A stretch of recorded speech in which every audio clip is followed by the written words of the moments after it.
Question number 1। Question number 1। Chennai आ गया।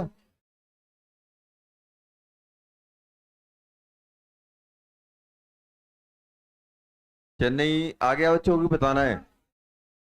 आ गया, चलो। Question number 2। In the reaction. Question number 2। Bombay. Question number 3। Doubt है? चलो देखो।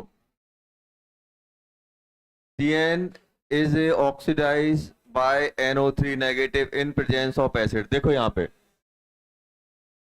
ACN negative plus BNO3 negative plus CH plus convert into A plus BNO plus ACO2 plus C/2H2O। ये लिखा है कि नहीं लिखा है? ऐसा लिखा हुआ है। क्या करना है? नॉर्मल वे में लिख लो। CN negative plus NO3 negative plus H plus convert into NO plus CO2 plus H2। यही है कि नहीं है बेटा? ये अपने पास है कि नहीं है? अब यहां ध्यान देना। माइनस है, सॉरी, ये माइनस। मुझे ये बताओ कि यहां पे जो कार्बन है उसका ऑक्सीडेशन नंबर कितना आता है? ये ऐसा होता है, CN नेगेटिव है ना। CN नेगेटिव तो ये रहा होगा CNH, या फिर ऐसा मान लो HCN, HC triple bond N, ऐसा रहा होगा। तो नेगेटिव है, नेगेटिव किस पे रहा होगा? कार्बन पे। इसका आता है +2, इसका आता है -2। +2 -2 ट्रिपल बॉन्ड है तो इस पे -3, इस पे +2, इस पे -3। ये क्या बन जाएगा? इसका +2, इसका -3। ये आ गया। जो CN नेगेटिव वो SCN, हाइड्रोजन हट गया होगा तो नेगेटिव आ गया होगा। इसका कितना आता है? +5। ऑक्सीजन का -2। इसका कितना आएगा बेटा? +2, जल्दी बोलो। -2 +4। +4 आ रहा है कि नहीं आ रहा है? अब थोड़ा सा दिमाग लगाना है। ये बताओ, अगर आप यहां से देखोगे तो कार्बन किस में जा रहा है? कार्बन +2 से +4। ऑक्सीडेशन हुआ कि नहीं हुआ? सर नाइट्रोजन में भी चेंज है। सर नाइट्रोजन में दो हैं, +3 से -3 से +2, +5 से +2। तो क्या करें?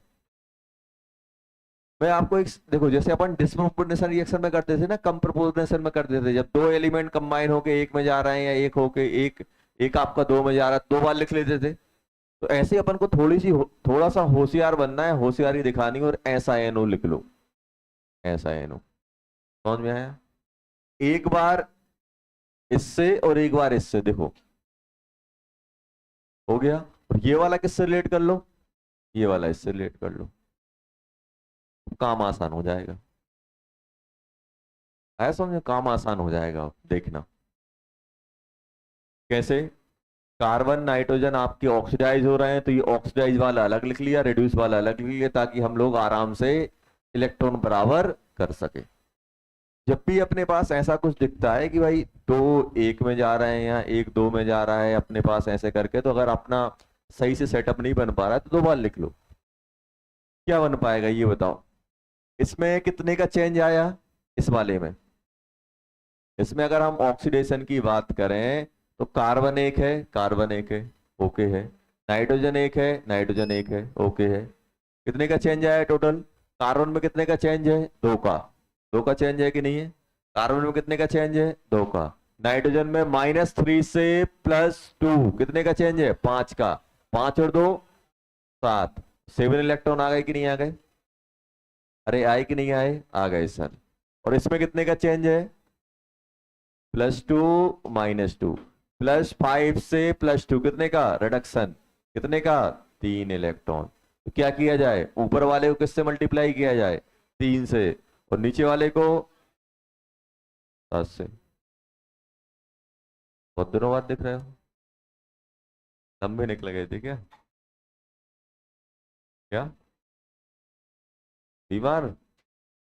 ये 7 से होगा। 7। ये किससे होगा बेटा? 3 से। यहां भी 3, यहां भी 3 हो गया। अरे हुआ कि नहीं हुआ? हो गया। कितना हो गया? 21। 21 ऑक्सीजन हुए। कितने हो गए? 7 और 3 10। 10 और 6 16। 1 17। 4 कम पड़ रहे हैं, +4H2। +4 यहां लिखोगे तो 4 + 1 5। 5 हो गया कि नहीं हो गया? 5 आ गया। अब क्या बचा? हाइड्रोजन। हाइड्रोजन काउंट करो कितने हैं? हाइड्रोजन काउंट करो कितने हैं? यहाँ पे कितने हैं? 10। तो यहाँ पे कितना आएगा? 10। देखो, अब पकड़ लो। अब इसको ऐसा लिख लो, 3Cn- +7NO3- +10H+, convert into 7 और 3 10। 10NO +3CO2 +5H2O। देखो, असेंबल कर लो। ए की वैल्यू कितनी हो गई? 3। बी की वैल्यू 7। और ए प्लस बी 10 है कि नहीं है? देखो, इन तीनों का सम 10 आया कि नहीं आया? इन तीनों का सम 10 आया, 10 है। और सी कितना है? 10। देखो, ये 10, ये 10/2। जल्दी आंसर बता दो क्या है? दिल्ली आ गया। 3 7 10 आंसर आ गया थर्ड का, दिल्ली। आ गया बच्चों?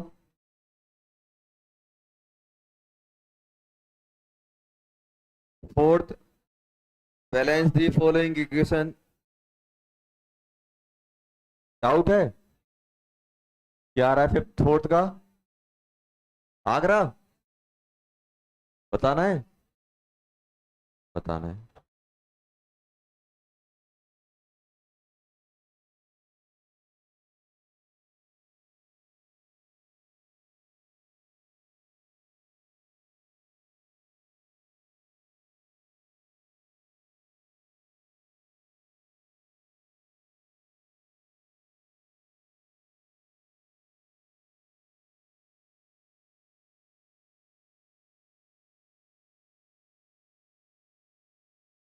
फोर्थ है।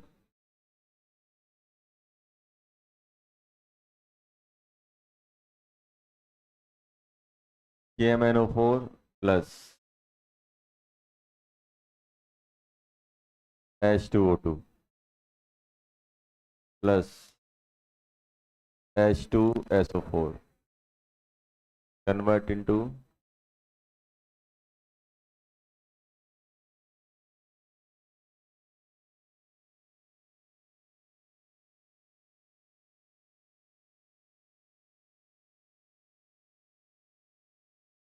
यहां देखो,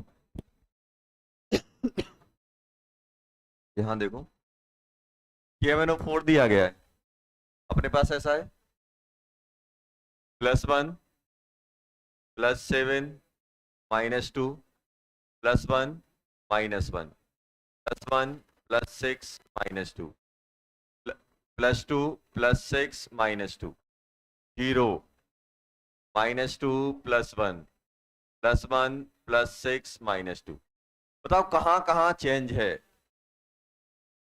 KMnO4? क्या हुआ? रिडक्शन। रिडक्शन हुआ कि नहीं हुआ बेटा? रिडक्शन। कितने का चेंज है? 5। 5 इलेक्ट्रॉन का है कि नहीं है? अरे है कि नहीं है? है सर। इसमें अभी बताओ, MnO4 का MnO4 का अपना क्या हो गया बेटा, रिडक्शन। 5 इलेक्ट्रॉन गेन किए कि नहीं किए, तो ऑक्सीडेशन किसी ना किसी का होना पड़ेगा। अब H2O2 को मैं ऑक्सीडेशन कराऊं कि रिडक्शन, ऑक्सीडेशन। और ऑक्सीडेशन में क्या होता है, ऑक्सीडेशन नंबर कम होता है। देखो -1 से कहां पहुंच जाएगा, 0। ये हो गया ऑक्सीडेशन। अरे हुआ कि नहीं हुआ, हो गया। कितने का चेंज है, 1 का चेंज है। और कितने एटम है, 2, 2 इलेक्ट्रॉन। ये हुआ कि नहीं हुआ, हो गया सर। अब बताओ, अब मुझे ये बताओ कि इसको अपन 5 से मल्टीप्लाई, इसको किससे मल्टीप्लाई कर देते हैं, 2 से। इसको किससे मल्टीप्लाई कर देते हैं, 5 से। 5 से मल्टीप्लाई करोगे, यहाँ 5 आ जाएगा, यहाँ 5 आ जाएगा। इसको 2 से मल्टीप्लाई करोगे, यहाँ 2 आ जाएगा, यहाँ 2 आ जाएगा। आया कि नहीं आया। चलो, अब हमें अदर एलिमेंट बैलेंस करने हैं जो ऑक्सीडेशन रिडक्शन में पार्टिसिपेट नहीं कर रहे हैं। और ये मुझे मालूम है कि नॉन आयनिक इक्वेशन है, तो इतनी टेंशन नहीं होती इसमें। अब हम एलिमेंट पकड़ते हैं। यहाँ पे कौन है, पोटेशियम। MnO4 के साथ क्या है, पोटेशियम। तो पोटेशियम यहाँ पे 2 है, पोटेशियम यहाँ पे 2 है, मतलब पोटेशियम बैलेंस है, ओके है। पोटेशियम बैलेंस है कि नहीं है। अब मुझे बताओ, अब कौन बचा, सल्फेट आयन। सल्फेट आयन यहाँ पे कितना हो गया, 2।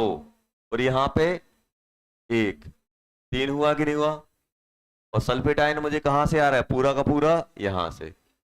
3 हो गया कि नहीं हो गया, ये हो गए सब। अब मुझे क्या बैलेंस करना है, ऑक्सीजन। अब ऑक्सीजन में मैं, ऑक्सीजन को अगर मैं पकड़ूं तो ऑक्सीजन, देखो ये वाला ऑक्सीजन बैलेंस हो चुका है। क्यों हो चुका है, क्योंकि अपन ने ऑक्सीडेशन रिडक्शन से कर दिया था। यहाँ पे कितने हैं, 8, 8, 8 है कि नहीं है। क्या मैं सल्फेट के काउंट करूं, नहीं, क्योंकि सल्फेट को मैं सल्फेट से बैलेंस कर चुका हूं। तो ये वाले ऑक्सीजन और ये वाले ऑक्सीजन मुझे काउंट नहीं करने हैं। क्यों नहीं करने, क्योंकि ये मैं सल्फेट से बैलेंस कर चुका हूं। कर चुका हूं कि नहीं कर चुका हूं, सल्फेट से बैलेंस हो चुके हैं कि नहीं हो चुके हैं। आप बोलोगे यस सर हो चुके हैं। ये वाला ऑक्सीडेशन से बैलेंस हो गया। ये वाले अपने यहाँ पे देखो, आप खुद देखो, यहाँ पे 3 सल्फेट आयन है, 1 2 सल्फेट यहाँ, 3 सल्फेट यहाँ। तो ऑटोमेटिक अपने कितने होगा, यहाँ पे 12 ऑक्सीजन यहाँ है। देखो 12 है कि नहीं है, 8 यहाँ है, 4 वहां है। सल्फेट वाले अपने यहाँ बैलेंस। जो इनके अलावा जो बच रहा है उनको पकड़ लो सर। इनके अलावा इसका बच रहा है, इसका कितना आ रहा है, 8। और यहाँ पे ये काउंट नहीं करना है, सिर्फ यही है जो बैलेंस करने आएगा। तो 8 है, तो यहाँ पे क्या करना पड़ेगा, 1 हो गया, 7। तो 7 H2 और करने पड़ेंगे। 7 करोगे प्लस 7 H2 लिखोगे, 7 + 1 कितना हो जाएगा, 8। अरे 8 हुआ कि नहीं हुआ। हाइड्रोजन देखो कितने हो गए, 16। बैलेंस है हाइड्रोजन, देखो बैलेंस है कि नहीं है। तो आंसर क्या चाहिए था मुझे, हाँ, रिएक्टेंट एंड प्रोडक्ट सम कर लो, कितना हो गया, 7 3 10, 10 यहां से आ गए, 5 और 1 6, 6 और 8 14, टोटल हो गए 24। 24 है आंसर।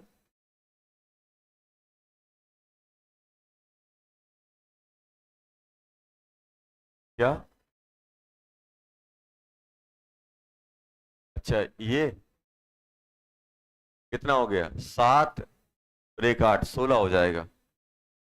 ये हो गया 26, 26 सही आ गया। चलो क्वेश्चन नंबर 5, चेन्नई आ गया,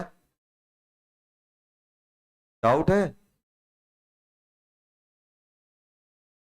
क्वेश्चन नंबर 5, उन्होंने क्या लिखा, 1 मोल कितने इलेक्ट्रॉन लूज कर रहा है, 10 इलेक्ट्रॉन लूज कर रहा है। अब आप खुद ही बताओ बेटा, N2H4 1 मोल है, मतलब 1 ले लो। अभी बताओ यहाँ पे, अगर मैं, मुझे नहीं मालूम क्या ऑक्सीडेशन नंबर है, ये कितने इलेक्ट्रॉन दे रहा है, 10 इलेक्ट्रॉन। यही लिखा है कि नहीं लिखा है। अब यहाँ पे नाइट्रोजन के एटम कितने हैं, 2, तो यहाँ पर भी 2 कर दूं। अब मुझे बताओ यहाँ पे ऑक्सीडेशन नंबर कितना है, जल्दी बोलो, ऑक्सीडेशन नंबर नाइट्रोजन का -2 है कि नहीं है। अब आप खुद ही बताओ बेटा, 2 एटम कितने इलेक्ट्रॉन निकाल रहे हैं। आप यहीं तो लिखोगे change in oxidation number into number of atom equal to कितना है, change in oxidation number, change in oxidation number into number of N atom, nitrogen atom equal to कितना है 10, टोटल 10 इलेक्ट्रॉन आए कि नहीं आए। जब भी मुझे टोटल इलेक्ट्रॉन निकालने होते थे तो मैं क्या कर देता, change in oxidation number into number of atom which undergo in oxidation और रिडक्शन, यही करते थे कि नहीं करते थे। अब मुझे बताओ, चेंज इन ऑक्सीडेशन नंबर ही मुझे निकालना है, यही तो निकालना है। नंबर ऑफ एटम कितने हैं इसमें, 2, ये वैल्यू कितनी हो गई बेटा 2, तो चेंज इन ऑक्सीडेशन नंबर कितना आ गया जल्दी बोलो, चेंज इन ऑक्सीडेशन नंबर कितना आ गया बेटा 5। -2 से 5 इलेक्ट्रॉन निकालेगा तो कहां जाएगा, -2 से 1 निकालेगा तो -1, 2 निकालेगा तो 0, 3 निकालेगा तो +1, 4 निकालेगा तो +2, कहां तक जाएगा +3। हो गया खत्म, हो गया कि नहीं हो गया। आंसर क्या आ गया, चेन्नई। समझ में आया, समझ में आ गया। फिफ्थ का चेन्नई। यहां पे कितने, change in oxidation, change in oxidation into number of atom equals to number of electron lose और गेन। अब सुनो सर, आपको कैसे मालूम चल रहा है कि ऑक्सीडेशन नंबर बढ़ रहा है, क्योंकि इलेक्ट्रॉन निकल रहे हैं, लूज कर रहा है, मतलब ऑक्सीडेशन नंबर बढ़ेगा। वही बोल देता कि अगर एक मोल 10 इलेक्ट्रॉन ले रहा है तो फिर ऑक्सीडेशन नंबर क्या होता, कम हो जाता। क्वेश्चन पढ़ो, क्वेश्चन में लिखा 1 mole N2H4 lose 10 mole of electron to form new compound, new compound बना है मतलब इलेक्ट्रॉन निकालना है।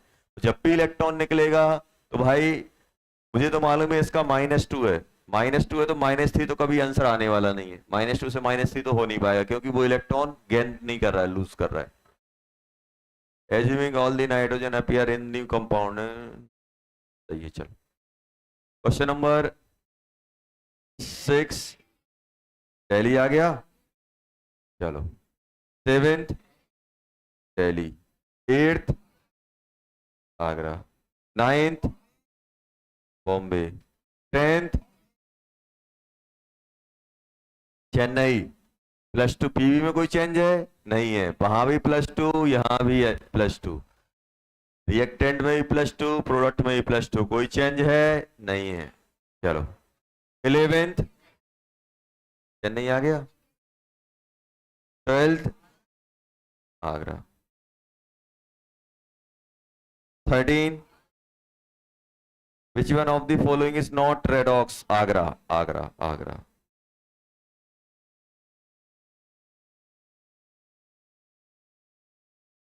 14 बॉम्बे,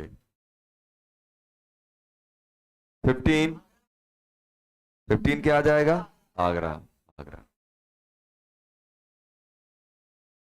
16 कुछ नहीं करना होता है आपको, सबका ऑक्सीडेशन नंबर लिख के 0 देख लो किसमें 0 बन रहा है, इसमें 0 हो जाएगा। आगे समझ में, ए का दिया, बी का दिया, सी का दिया, सबका सम करके देख लो कितने एटम दिए, किसमें 0 हो रहा है। क्या आ रहा है आंसर, चेन्नई। चेन्नई आ गया। 17 या 17 चेन्नई, चेन्नई आ रहा है ना। चलो 18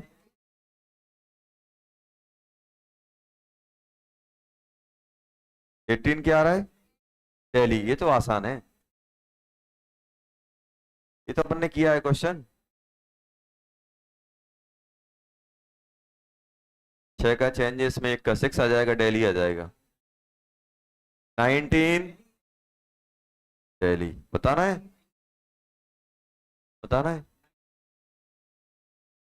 बताना है। अच्छा बताओ एल्यूमिनियम कहां से कहां जा रहा है, क्वेश्चन देखो पहले। 19 में रिएक्टेंट साइड एल्यूमिनियम कहां है, 0 0। प्रोडक्ट में कहां है, +3। कितने का चेंज है, 3 का चेंज है। चेंज इन ऑक्सीडेशन नंबर कितना हो गया, 3। नंबर ऑफ एटम कितने हैं, नंबर ऑफ एटम 8, 8 × 3 24। आ गया कि नहीं आ गया। चलो इससे ये अच्छा ही लग रहा है, Fe पकड़ लो। एफ ई का कितना है, +8/3। एफ ई का कितना है, एफ ई का Fe3O4 है कि नहीं है बेटा? तो कहाँ जा रहे हैं हम, एफ ई में जा रहे हैं। इसका कितना हो जाएगा, +8/3 हुआ कि नहीं हुआ? और ये कितना है, 0। कितने एटम है, 9, 3 है ऐसा लिखा। ये तो एफ ई में चेंज कितने का है, 8/3 -0। यही चेंज हुआ कि नहीं हुआ, यही हुआ कि नहीं हुआ?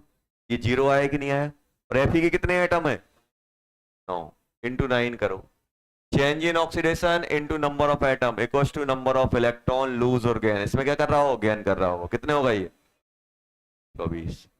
और मुझे मालूम है कि जब भी बैलेंस इक्वेशन होती है तो लूज और गेन बराबर होते हैं, चाहे एल्यूमिनियम से निकालो चाहे एफी से निकालो, नंबर ऑफ एटम बराबर आएंगे।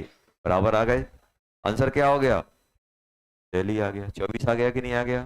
चलो question number 20, which of the following example does not represent Agra. Agra आ गया, चलो 20 का आ गया बेटा आगरा। 21 चेन्नई, 22 चेन्नई, 23 बॉम्बे आ गया, 24 दिल्ली आ गया। क्या क्या क्या, वाटर का कुछ नहीं हुआ, वाटर ऑक्सीडाइज नहीं हुआ, इलेक्ट्रॉन आर रेड्यूस। ये क्या है, सिल्वर इज ऑक्सीडाइज, नहीं सिल्वर रेड्यूस हुआ है, सिल्वर इज रेड्यूस्ड। दिल्ली आ गया ना, क्या हो गया, हाइड्रोजन इज रेड्यूस। हाइड्रोजन थोड़ा रेड्यूस हुआ है, हाइड्रोजन पहले भी +1 पे है, बाद में भी +1 पे है। देखो इनको अपन बोलते हैं हाफ रिएक्शन। जैसे फुल रेडॉक्स में क्या होता है, एक इलेक्ट्रॉन लूज कर रहा है, जैसे अपने पास ये है, जैसे यहां ध्यान दो बेटा, जैसे अपन ने लिख दी MnO4 नेगेटिव, Fe+2 कन्वर्ट हो गया Fe+3 प्लस Mn+2। ये बताओ इसका क्या हो रहा है, रिडक्शन। तो अपन ऐसा भी लिख सकते हैं, हाफ रिएक्शन किसकी, रिडक्शन की। हाफ रिएक्शन मतलब आधा ही चीज रिप्रेजेंट करे, या फिर ऑक्सीडेशन या रिडक्शन। तो आपसे पूछा है ये क्या है, तो इसका क्या लिख दोगे, MnO4 और किस में कन्वर्ट करा दोगे, Mn+2 में। तो ये कौन सी रिएक्शन हो गई, रिडक्शन हाफ रिएक्शन। आप चाहो तो हाफ रिएक्शन किसका ले सकते हो, ऑक्सीडेशन। तो ऑक्सीडेशन का हाफ रिएक्शन कौन सा होगा,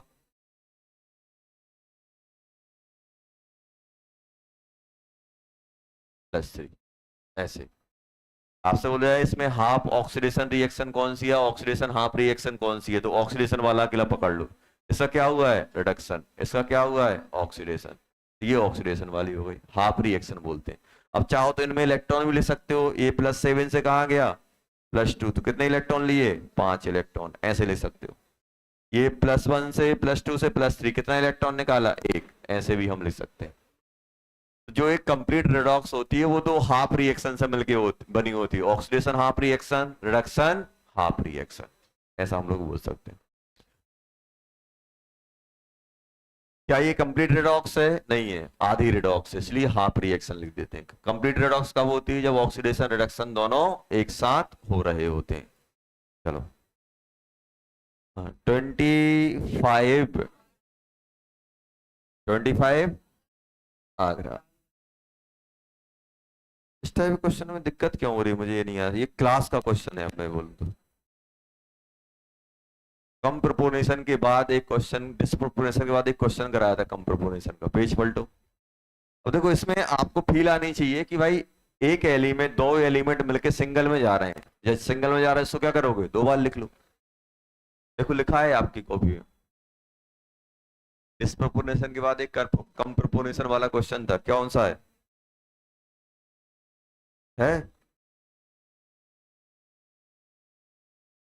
अरे ये नहीं, हाँ, जहां आपने बैलेंसिंग सीखी थी,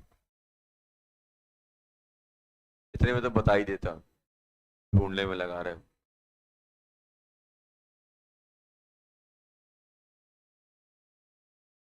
बेटा रिवीजन एकदम अच्छा वाला होना चाहिए, इतना अच्छा वाला कि आपको अपने नोट्स में पता हो कहाँ क्या लिखा है कहाँ क्या नहीं लिखा है। जब तक चैप्टर चल रहा है तब तक रोज पढ़ना होता है, दिमाग में सेट करनी होती चीज।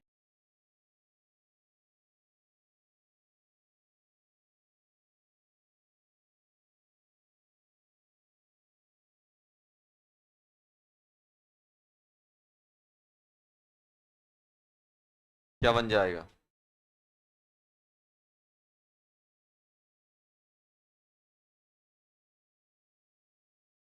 ये है कि नहीं है? क्या करोगे इसको? इसको यहाँ +5 है बेटा, -1 यहाँ पे 0, +5 -1 0, यही है कि नहीं है? यहाँ पे अगर हम लोग बात करें तो इसको अपन कैसे ले सकते हैं? अब देखो, इसी का क्या हो रहा है बेटा, इसका क्या हो रहा है, रिडक्शन हुआ कि नहीं हुआ, और इसी का क्या हो गया, ऑक्सीडेशन। तो क्या करें, इसको अपन 2 बार लिख देते हैं। 2 बार लिखा तो अपन ने क्या किया, रिडक्शन ऑक्सीडेशन इससे अरेंज कर दिया कि नहीं कर दिया? अब मुझे बताओ इसमें कितने एटम है बेटा, 2, यहाँ पे 1, 2 से मल्टीप्लाई कर दिया, एटम बराबर कर दिए। अब अपन देख रहे हैं कितने का चेंज है, कितने का चेंज है, 10 का। रिडक्शन हुआ है कितने का, 10 इलेक्ट्रॉन, एक में 5 का है, 2 में कितने का हो जाएगा, 10 इलेक्ट्रॉन लिख दिया बेटा। ऑक्सीडेशन -1 से 0, कितने का चेंज है, 2 का चेंज है। क्या करोगे, इसको किससे मल्टीप्लाई कर दो, 5 से। 5 से मल्टीप्लाई करेंगे सर, ये 5 दोनों बराबर नहीं थे, दो, 2 लिखने पड़ेंगे। अब इसको आप 5 से मल्टीप्लाई करोगे तो कितना हो जाएगा, 10, और ये 5, हुआ कि नहीं हुआ? आयोडीन बराबर है, ऑक्सीजन काउंट करो, ऑक्सीजन कितने, 6, तो 6H2, यहाँ पे कितना आ जाएगा, 12H+ आएगा कि नहीं आएगा, बैलेंस हो गई। बैलेंस क्या हो गया आपका, 2iO3 negative, 10I negative, 12H+, convert into 5 और 1 6, 6I2 प्लस 6H2। आया कि नहीं आया? जल्दी बता दो कोफिशिएंट क्या आ रहे हैं। आगरा आ गया, चलो।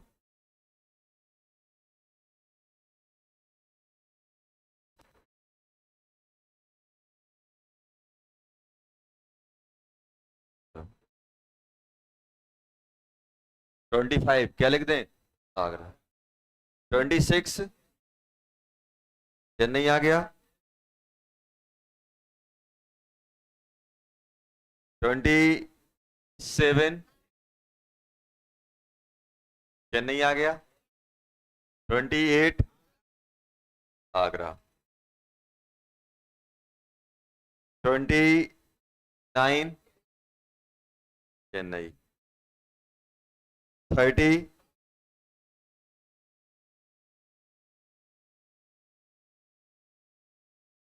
चलो अच्छा ये बताओ, क्रोमियम +3 से कहां जा रहा है, +6, तो क्रोमियम का क्या हुआ, ऑक्सीडेशन, तो बी वाला सही है ना। आयोडीन का क्या हुआ, आयोडीन का रिडक्शन, तो iO3 negative is oxidising agent, क्योंकि खुद रिड्यूस हो रहा है, आगरा भी सही है।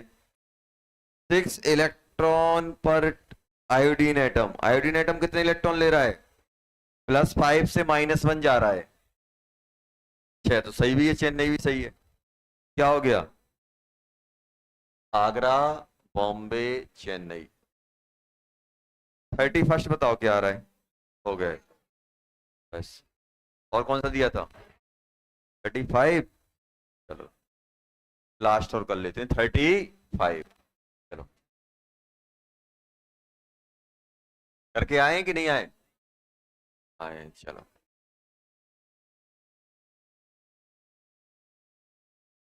क्या नहीं किया, तुम्हें फुर्सत कहाँ है, तो बहुत सारी चीजें देखनी है, पूरा मैनेजमेंट हमें ही संभालना है, अंदर का भी बाहर का भी, क्यों है, टाइम मिले तो सर पढ़ लेते हैं आंसर, ठीक है तो इसलिए नहीं लगाए होंगे, आंसर तो दिए। चलो 35 में पहला वाला डाउट है क्या?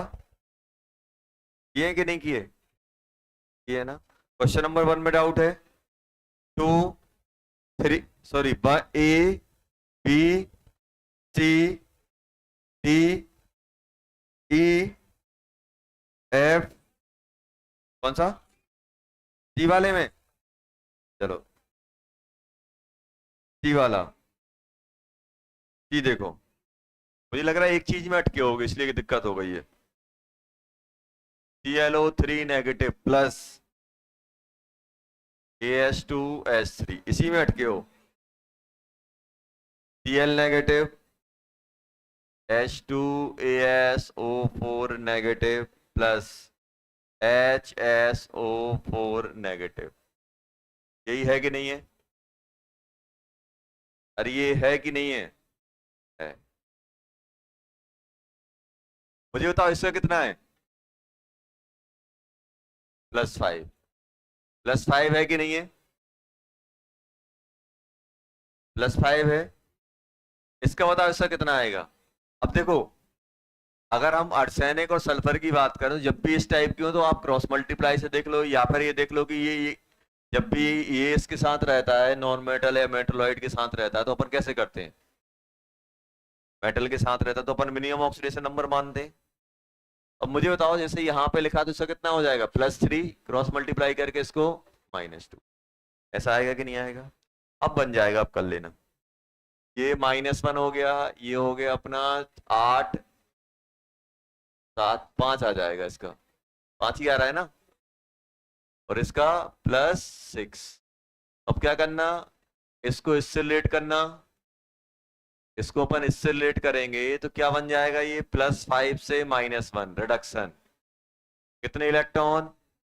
इनका हुआ है रिडक्शन और 6 इलेक्ट्रॉन का चेंज है।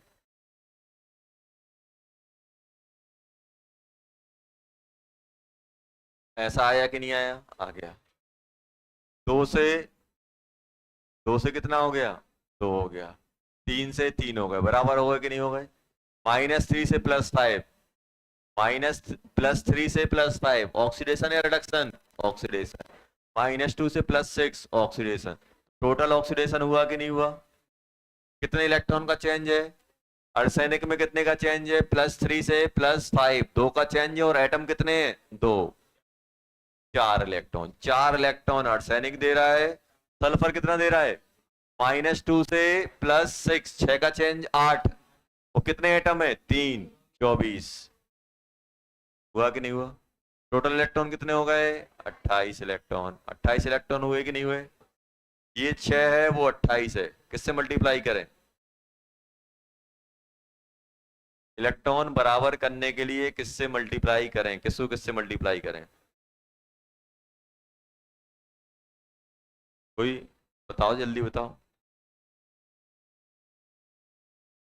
क्या करें?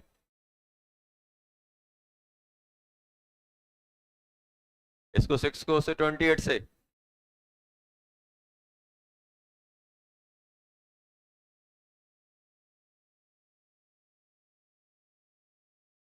LCM SCF पढ़ा था? नहीं सर, हम LCM SCF इनको इनक्वालिटी पढ़ने लगे हैं आजकल, लेवल बढ़ गया है थोड़ा और। किसको? इसको 3 से, आप सही लग रहे हो। इसको 14 से, बराबर हो गए। पहला हो गया, चलो तो कर लेंगे। यहाँ पे क्या लिखोगे? 14। यहाँ पे क्या लिखोगे? 14। 3 से मल्टीप्लाई करोगे 3, यहाँ पे 6, यहाँ पे 9। कौन सा मीडियम है भाई? सभी एसिडिक मीडियम में। मजा आ गया। ये कितना है बेटा? ये कितना है? 42 हो गया। ये कितना है? 24। और ये कितना है बेटा? 36, टोटल कितना हो गया 60। 42 और 60 कितना करोगे? 18H2 कर दिया। 18H2। हाइड्रोजन काउंट कर लो अब। हाइड्रोजन कितने हो गए बेटा? 36 हाइड्रोजन। यहाँ पे 12 + 9 21 कितने कम पड़ रहे हैं? जल्दी बोलो कितने कम पड़ रहे हैं? कितने कम पड़ रहे हैं? 15। तो क्या करोगे? 15H+, ये आ जाएगा इसका। 15H+। 35 ही है ना?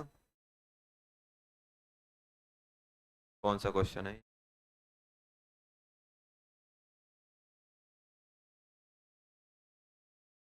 ये आ रहा है?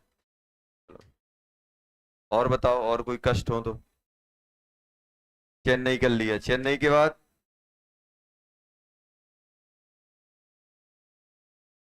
दिल्ली। DEFGHIJ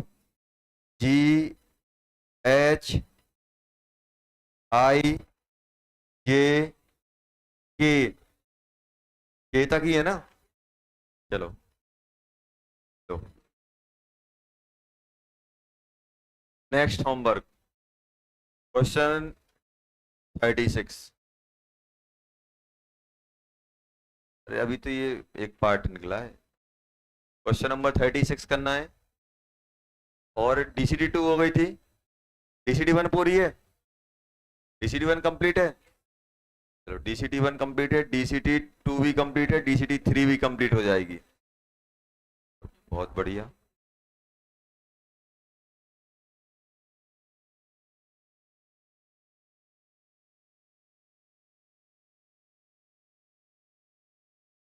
अपन करेंगे, होमवर्क में लिख लेना,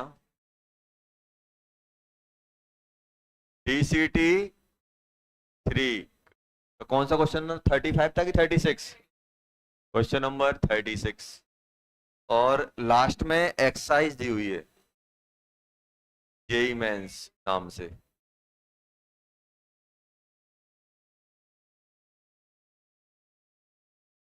क्वेश्चन नंबर 1, 2,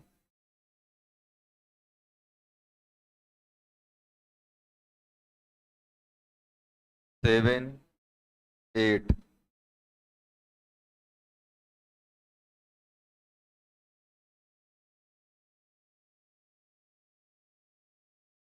9, 10, 11,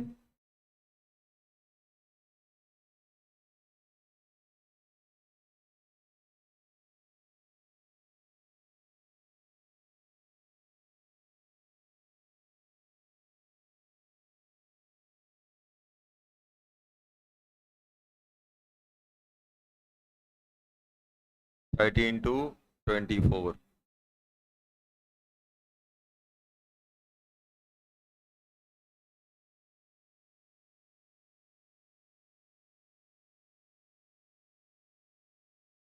26, 27, 29,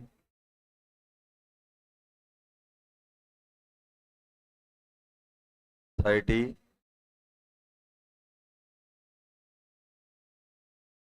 एंड 31। चलो ये होमवर्क होगा।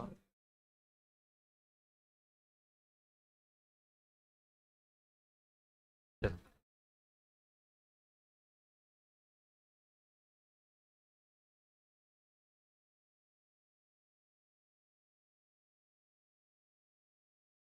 ज्यादा क्वेश्चन हो गए क्या? 1, 2, 3, 4। देखो वही बात करेगा जो करके आता है। नहीं करने वाले को सर दो नहीं दो। क्यों?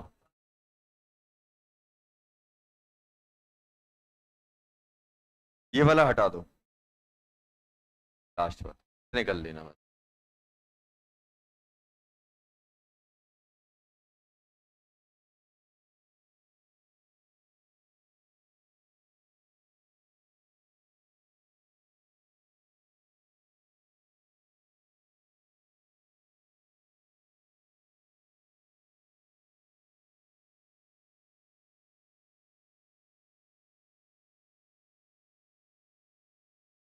ये बताओ कहाँ तक पढ़ लिया था अपन ने?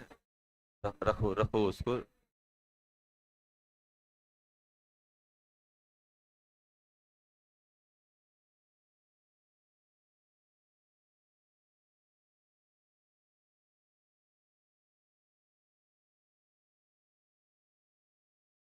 ग्राफ पढ़ लिए थे? चलो। तो अपन लोग पढ़ रहे थे केमिकल इक्विलिब्रियम।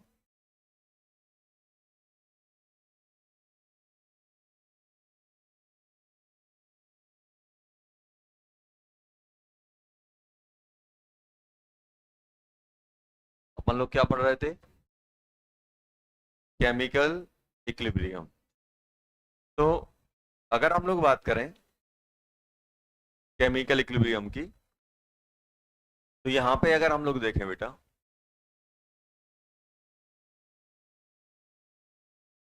कि हम लोगों ने देखा था कि at equilibrium rate of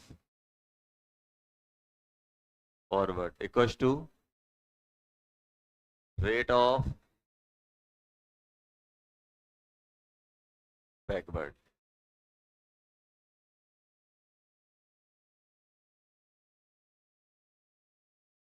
rate of forward equals to rate of backward. ये हम लोगों ने पढ़ा था। R O F equals to ROB। ये हम लोगों ने पढ़ा था। Rate of forward equals to rate of backward. ये हम लोगों ने पढ़ा था कि नहीं पढ़ा था? तो इस पे अपन बात कर रहे थे कि भाई जब भी अपने पास इस टाइप की स्पीसीज दी जाएंगी या फिर इस टाइप का अपने पास कंपाउंड दिया जाएगा, तो अपन क्या बोलेंगे? Rate of forward equals to rate of backward. जब भी अपने पास केमिकल इक्विलिब्रियम होगा, हम लोगों ने देखा था एक टाइम बाद कंसंट्रेशन हो, मोल हो या रिएक्टेंट के हो या प्रोडक्ट के क्या हो जाते हैं? कांस्टेंट हो जाते हैं। उसमें कोई चेंज नहीं आता है, क्योंकि जितना अपना रिएक्टेंट प्रोडक्ट में कन्वर्ट होता है इक्विलिब्रियम पे, उसी रेट से प्रोडक्ट रिएक्टेंट में, इसको बोलते हैं फॉरवर्ड, इसको बोलते हैं बैकवर्ड। ये हम लोगों ने लिख लिया था। नेक्स्ट अगर हम लोग बात करें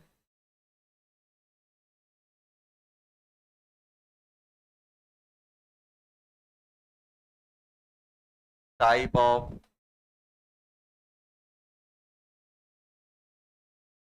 इक्विलिब्रियम, टाइप ऑफ इक्विलिब्रियम में अगर हम लोग बात करें, तो एक तो हम लोग देखते हैं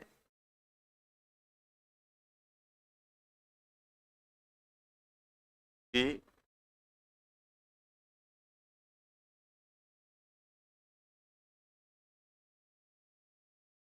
होता है chemical equilibrium and physical equilibrium या फिजिकल इक्विलिब्रियम। केमिकल इक्विलिब्रियम में क्या होगा? केमिकल चेंज होगी। फिजिकल इक्विलिब्रियम में क्या होगा? फेज चेंज होगा। जैसे मान लो केमिकल इक्विलिब्रियम, केमिकल इक्विलिब्रियम में क्या होगा? केमिकल चेंज हो रहा होगा। जैसे अपन इक्विलिब्रियम की बात करें, तो इक्विलिब्रियम को अपन ने किस पार्ट में डिवाइड कर लिया? एक लिख लिया अपन ने क्या?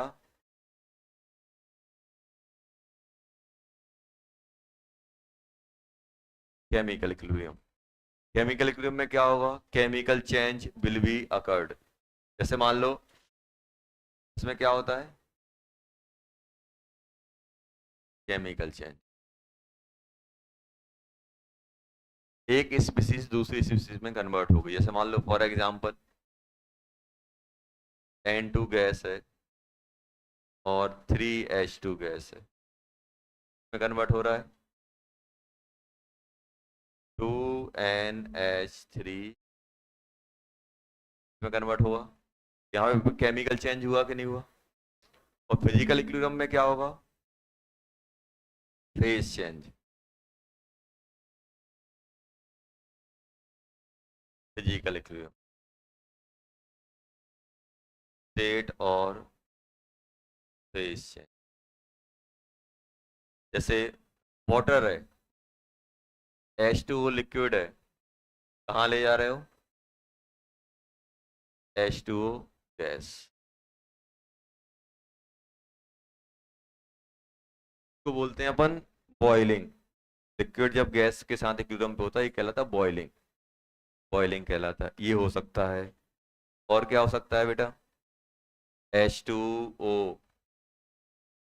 सॉलिड में कन्वर्ट हो जाए,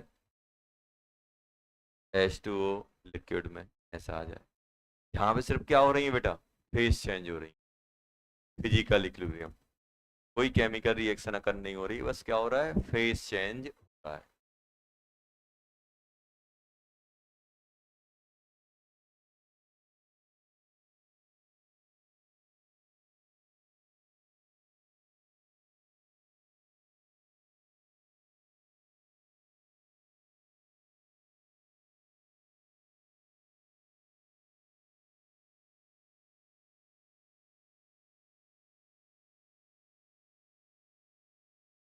सेकंड होता है homogeneous and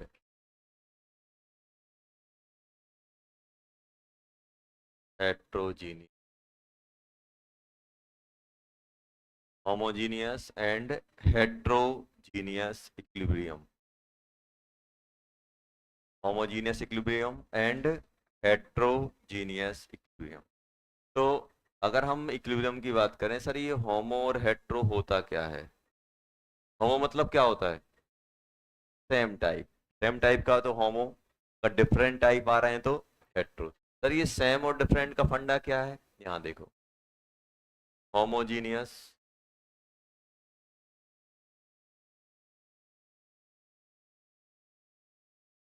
if all the reactant and product are present in same state, सभी गैस में हो, सभी लिक्विड में हो, इस टाइप की। अगर एक एक गैस है, एक लिक्विड है, या फिर एक सॉलिड है, एक गैस है,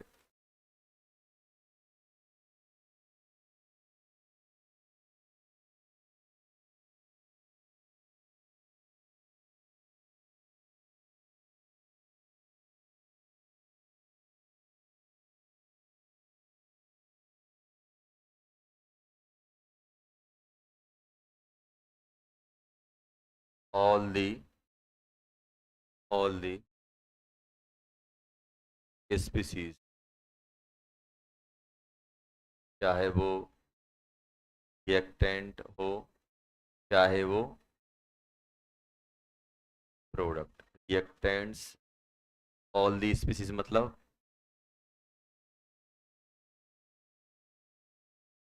रिएक्टेंट और products are present in same या स्टेट।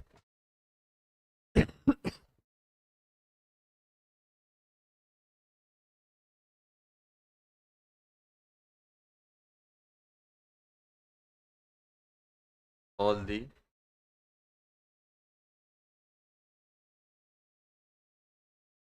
स्पीसीज में क्या होगा? रिएक्टेंट्स और products are present in more than one phase और स्टेट। वो कहलाते हैं हेट्रोजीनियस। क्या कहलाते हैं? हेट्रोजीनियस। क्या कहलाते हैं बेटा? हेट्रोजीनियस। जैसे फॉर एग्जाम्पल, इसका एग्जाम्पल ऊपर लिख रहा हूं। इसका एग्जाम्पल क्या आ जाएगा? जैसे ये एग्जाम्पल लिखा है, PCl5 गैस किसमें जा रहा है? PCl3 gas plus Cl2 gas. ऐसा है कि नहीं है अपने पास? ऐसा अपने पास है। ये हो गया। जैसे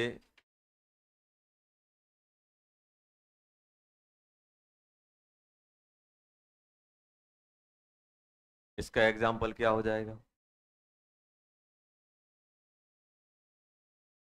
for example CH3 C double bond OH aqueous है, CH3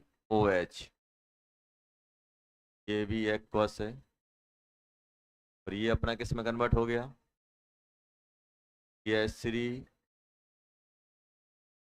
C double bond O H3 aqueous plus H2O liquid. देखो ये सभी क्या है बेटा अपने, homogeneous, gas gas gas, aqueous aqueous मतलब लिक्विड में डिजोल्व है, ये भी एक्वस, ये भी वाटर भी एक्वस ही होगी। सभी का फेस सेम है कि नहीं है, क्या कहलाएंगे, होमोजीनियस। जैसे हेट्रोजीनियस की बात करें, जैसे मान लो अपने पास CaCO3 है, सॉलिड था, क्रम में आ गया CaO solid plus CO2 gas, ये क्या बन जाएगा, हेट्रोजीनियस। हेट्रोजीनियस हुआ कि नहीं हुआ,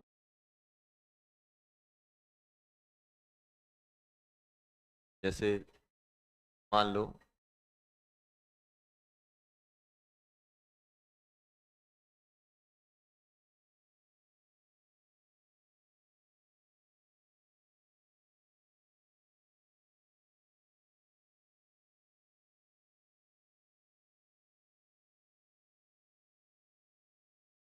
जैसे अपन ने लिख दिया यहाँ पे NH4SH सॉलिड था, ये ब्रेक हुआ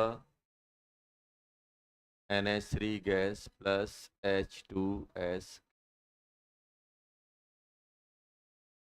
और इसमें एक नोट बना के लिखना, ऑल दी एलोट्रोपिक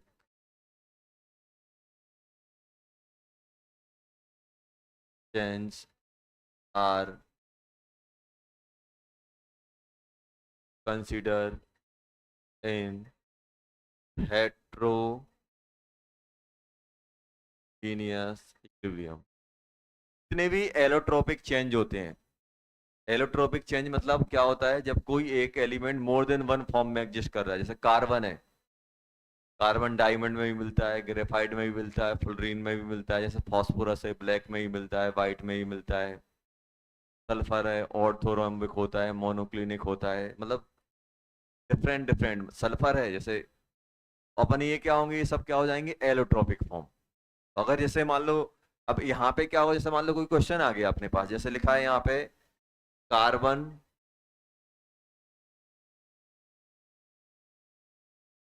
ग्रेफाइट लिखा हुआ है, इसमें कन्वर्ट हो रहा है कार्बन डायमंड। अब बोलो सर ये भी सॉलिड होता है, ये भी सॉलिड होता है, तो हम लोग क्या बोल देंगे, होमो या हेट्रो, तुरंत देख देंगे सर होमो है, सेम टाइप का फेज है, स्टेट सेम है, ये भी सॉलिड ये भी सॉलिड। लेकिन क्या होता है, जो एलोट्रोपिक चेंज होते हैं वो कि ये फेस अलग माना जाता है, ये फेस अलग माना जाता है, क्योंकि इसका अलग वो नेचर होता है, इसका अलग होता है।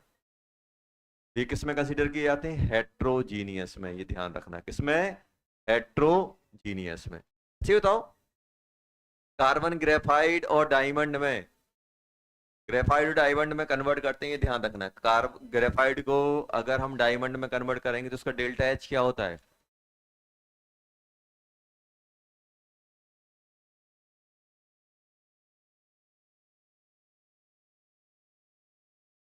Delta H positive.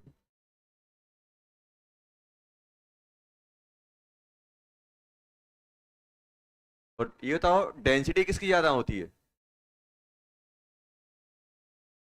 डायमंड और ग्रेफाइट में किसकी ज्यादा होती है, डायमंड की ज्यादा होती है बेटा।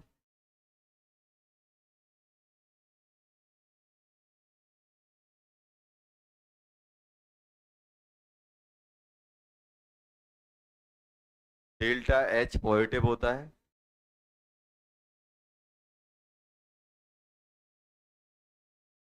जितने भी एलोट्रोपिक चेंज होते हैं, एलोट्रोपिक चेंज, अगर एक फास्फोरस दूसरे फास्फोरस में जा रहा है, अदर फॉर्म में जा रहा है, तो वो क्या होगा, हेट्रोजीनियस होता है। सल्फर के भी डिफरेंट डिफरेंट फॉर्म होते हैं,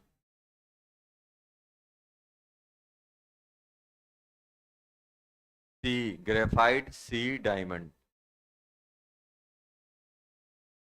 डेंसिटी डायमंड की ज्यादा होती है, ग्रेफाइट की कम होती है, ये ध्यान रखना। पेंसिल में क्या यूज होता है? क्या होता है? ग्रेफाइट। कैसा स्ट्रक्चर होता है ग्रेफाइट डायमंड में? कैसा?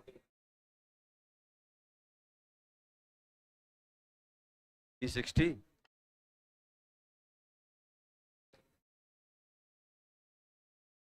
देखो,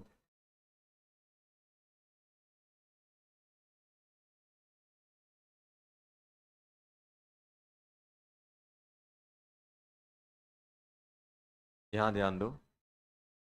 जैसे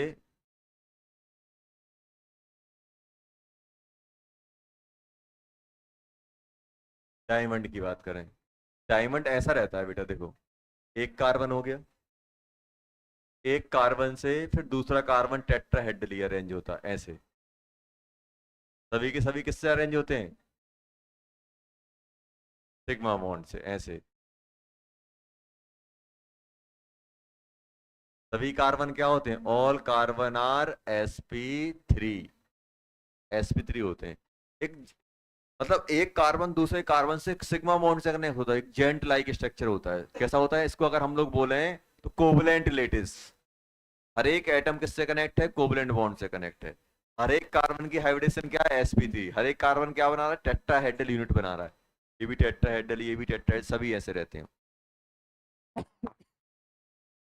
तो होता क्या है बेटा, ये सिग्मा बॉन्ड से कनेक्ट होने के कारण क्या होता है? हर एक एटम एक दूसरे से किससे कनेक्ट है? सिग्मा बॉन्ड से। इन जनरल क्या होता है कि जो मॉलिक्यूल होते हैं उनमें हर एक एटम सिग्मा बॉन्ड से कनेक्ट नहीं होता है। जैसे पानी है, अगर आप वाटर लोगे तो वाटर के अंदर दो मॉलिक्यूल, तीन मॉलिक्यूल आपस में किससे कनेक्ट हैं? कोवलेंट बॉन्ड से। क्या दूसरे वाटर के मॉलिक्यूल में ये कोवलेंट बॉन्ड से कनेक्ट हैं? हाइड्रोजन बॉन्ड से कनेक्ट है। हाइड्रोजन बॉन्ड से कनेक्ट है। इस वाटर मॉलिक्यूल में, इस वाटर मॉलिक्यूल में किस टाइप की बॉन्डिंग है? Hydrogen bonding. इसलिए क्या होता है, रूम टेम्परेचर पे अपने लिक्विड मिलते हैं, हीट कर देते हैं वेपर में। डायमंड में ऐसा नहीं है कि एक कार्बन दूसरे, हर एक कार्बन sp3 से कनेक्ट है, सिग्मा बॉन्ड बना रहा है, स्ट्रॉन्ग बॉन्ड बना रहा है। इसलिए क्या होता है, डायमंड अपना हार्ड होता है, डेंस होता है। इतना हार्ड, इतना डेंस होता है, इतना हार्ड होता है ना, कट कर सकते हो आप उससे कुछ भी चीजें। अब ऐसे ही उसका ये अपन ने डायमंड की बात कर ली। डायमंड, ये बताओ डायमंड एक, ये जो अपना डायमंड है, क्या इसके अंदर कोई फ्री इलेक्ट्रॉन है? कोई फ्री इलेक्ट्रॉन है? फ्री इलेक्ट्रॉन नहीं है तो होगा क्या इसके अंदर? क्या ये इलेक्ट्रिसिटी का कंडक्टर होगा?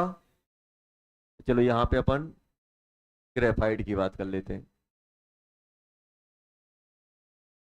ग्रेफाइट, ग्रेफाइट में क्या होगा? ये तो ग्रेफाइट में कैसे होता है?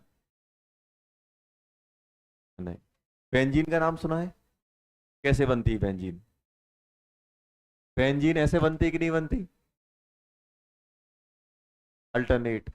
बस ऐसे समझो कि, नोटबुक दिखाओ, ये एनसीईआरटी रखी है, दिखा दो। देखो होता क्या है, कैसे बनती है, देखो। होता क्या है बेटा कि, मुझे ये बताओ, ये सॉलिड है, शेप में सॉलिड है, लेकिन देखो ये किससे मिलके बनी हुई है? पेज से।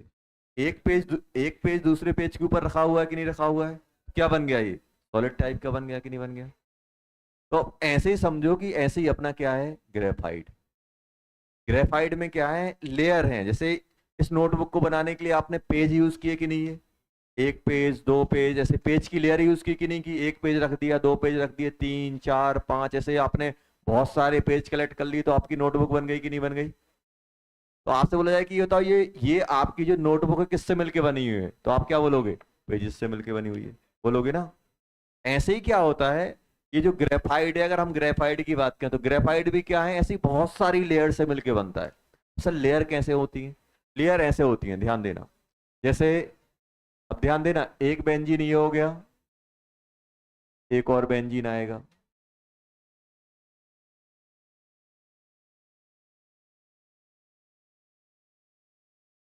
ऐसी। ऐसी इनकी लेयर चलती रहती हैं, ऐसे।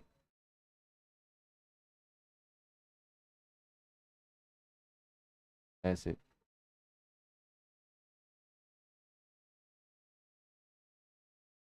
सुनो, एक लेयर बात नहीं करना है बेटा, एक लेयर ये हो गई, इसके नीचे फिर से लेयर आ जाएगी।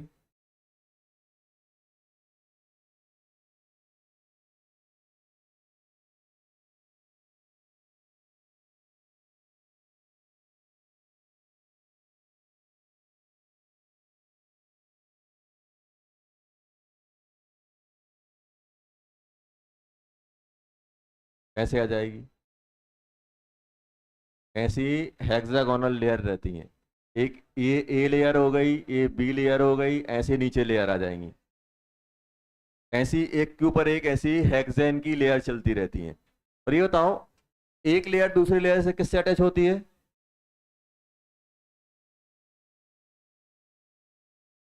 वंडरवॉल फोर्सेस से। वंडरवॉल फोर्सेस से होती कि नहीं होती? एक लेयर दूसरे लेयर पे वंडरवॉल फोर्सेस से अटैच होती है। ऐसी बहुत सारी इनफाइनाइट नंबर ऑफ लेयर चलती हैं। अब ये बताओ, अब होता क्या है, ये लेयर होने की, देखो जैसे ये आप बोल रहे सॉलिड है, लेकिन मैं क्या कर रहा हूँ, इसको ऐसे धक्का लगा रहा हूँ, देखो स्लिप कर रहा है कि नहीं कर रहा है? ऐसे क्या होता है, ग्रेफाइट भी अपना स्लिपरी नेचर का होता है। ऐसा नहीं कि हाथ रखोगे धक्का, मतलब उसमें उतना ज्यादा फ्रिक्शन नहीं होता है, उतना स्लिपरी नेचर का होता है। स्लिपरी नेचर का होता है। तो ये हार्ड रहेगा कि ग्रेफाइट हार्ड रहेगा? Diamond hard. ये इसमें क्या होता है, लेयर्ड स्ट्रक्चर होते हैं। अच्छा, क्या इसमें कार्बन की हाइब्रिडेशन बता सकते हो? बेंजीन में कार्बन की हाइब्रिडेशन क्या होती है? देखो इसमें है क्या, हर एक ऐसे है, देखो ऐसे आ रहा है कि नहीं आ रहा है? हर एक कार्बन कितने बॉन्ड बना रहा है? एक दो तीन, तीन बॉन्ड बना रहा है, तीन सिग्मा बना रहा है कि नहीं बना रहा है? तीन सिग्मा में हाइब्रिडेशन क्या हो जाएगी? sp2। sp2 हो जाएगी कि नहीं होगी? अब ध्यान देना, ये इलेक्ट्रिसिटी का क्या होता था? Bad conductor. ये इलेक्ट्रिसिटी का गुड कंडक्टर होता है। क्यों होता है? फ्री इलेक्ट्रॉन नहीं, ये जो इलेक्ट्रॉन जो रेजोनेंस करते हैं ना, बताया था बेंजीन में रेजोनेंस होती है, इसके अंदर तीन पाई इलेक्ट्रॉन, इसके अंदर पाई इलेक्ट्रॉन, तो इन पाई इलेक्ट्रॉन की due to presence of pi electron in resonance, resonance में ये जो पाई इलेक्ट्रॉन होते हैं उनकी वजह से कंडक्टिविटी आ जाती है। नॉन मेटल के पास कोई फ्री इलेक्ट्रॉन नहीं होते हैं, फ्री इलेक्ट्रॉन किसके पास होते हैं? मेटल के पास। लेकिन इसमें कंडक्टिविटी किसकी वजह से आती है? जो गोल गोल बना रहे हैं ना, रेजोनेंस की वजह से। रेजोनेंस की वजह से क्या होता है, जब रेजोनेंस होती है तो इलेक्ट्रॉन मूव करते हैं, डीलोकलाइज होते हैं कि नहीं होते हैं? रेजोनेंस अपन लोगों ने पढ़ा था, उसकी वजह से इसमें कंडक्टिविटी आती है। गुड कंडक्टर ऑफ इलेक्ट्रिसिटी, जो ग्रेफाइड होता है वो गुड कंडक्टर होता है। अब ये देखो, स्लिपरी नेचर का होता है। स्लिपरी नेचर का होने की वजह से क्या होता है, इसका इंडस्ट्रियल यूज ज्यादा होता है। जैसे आप लोगों ने बेरिंग सुना है, बेरिंग होते हैं, आप लोग देखते होंगे कि जब ज्यादा आरपीएम पे कोई भी मोटर वर्क करती है या फिर कोई भी मशीनरी काम करती है ज्यादा आरपीएम पे, तो वहां पे बेरिंग यूज किए जाते हैं ग्रेफाइट के, कार्बन के बुश बोला जाता है, कार्बन के। अब होता क्या है कि जैसे मान लो ये फैन चल रहा है, बोलते ना आवाज कर रहा है, ऑयल डाल दो, आवाज खत्म हो जाती है, लुब्रिकेशन कर दो, होता है कि नहीं होता है? तो हुआ क्या है इसमें, इसमें लुब्रिकेशन में हम इन जनरल क्या करते हैं, हम लोग लुब्रिकेंट जैसे ग्रीस ऑयल ये सब यूज करते हैं। लेकिन जब क्या होता है, जब हम कोई मशीनरी जो जिसका आरपीएम बहुत, जैसे ड्रोन वगैरह हो गए, हेलीकॉप्टर वगैरह हो गए, उनमें आरपीएम इतना ज्यादा होता है कि अगर आप लुब्रिकेशन में अगर ये ग्रीस ऑयल यूज करोगे तो वो आग पकड़ जाएंगे, इतनी हीट जनरेट करते हैं। तो वहां पे अपन क्या यूज करते हैं, कार्बन जो ग्रेफाइड है उसके बुश लगाते हैं, वो आपके लुब्रिकेंट की तरह, मतलब वो उसमें क्या होता है, फ्रैक्शन इतना कम होता है कि उनको अपन यूज कर लेते हैं। और पता चला इंडस्ट्रीज में क्या होता है कि एक एक जो आपकी मोटर है वो चालू हो रही, पता चला तीन तीन चार चार महीने तक वो बंद ही नहीं होती है, इतना खतरनाक प्रोडक्शन चलता है। तब उसमें क्या हो, इतने लॉन्ग रनिंग तक चीजें चलेंगी तो हीट प्रोड्यूस होंगी, और अगर अपन लुब्रिकेशन में ये ऑयल वगैरह यूज करेंगे, फायर पकड़ जाएंगे, पता चला निपट ही गए। तो ये सब चीजें कहाँ यूज होते हैं, ये इनको अपन क्या करते हैं, जो ग्रेफाइड है उनको अपन एज ए लुब्रिकेंट भी यूज किया जाता है। लुब्रिकेंट ऐसा नहीं, सब तेल जैसा डाल देते हैं क्या उसमें, उनके बुशी बनाए जाते हैं, तो वो क्या होते हैं, फ्रिक्शन, बहुत कम फ्रिक्शन वाले रहते हैं। तो क्योंकि स्लिपरी लेयर लेयर स्लिपरी होती हैं, तो आराम से क्या होता है, आपका काम करते रहते हैं। तो जैसे अपन अभी जो ड्रोन व्रोन वगैरह लाते हैं, तो उसमें कार्बन बुश यूज होते हैं, क्योंकि उनमें आरपीएम बहुत ज्यादा होता है। आरपीएम ज्यादा होने के कारण क्या होता है, एक तो ये हो गया, तो ये ध्यान रखना, इसमें sp2 होता है, इसका sp3 होता है। इलेक्ट्रिसिटी का ये गुड कंडक्टर होता है, ये गुड कंडक्टर होता है, ये इंसुलेटर होता है। अच्छा, तो हीट का कौन होगा, हीट का कंडक्टर, हीट किस में कंडक्ट करेगी, इसमें अच्छी करती है, डायमंड में। हीट की कंडक्टिविटी की बात की जाती है, डायमंड जीत जाता है। कैसे,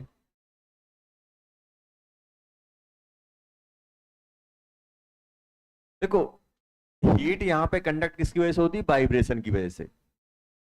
जैसे ऐसा मान लो कि यहाँ बच्चे बैठे हुए हैं, बच्चों में डिस्टेंस बहुत दूर दूर है।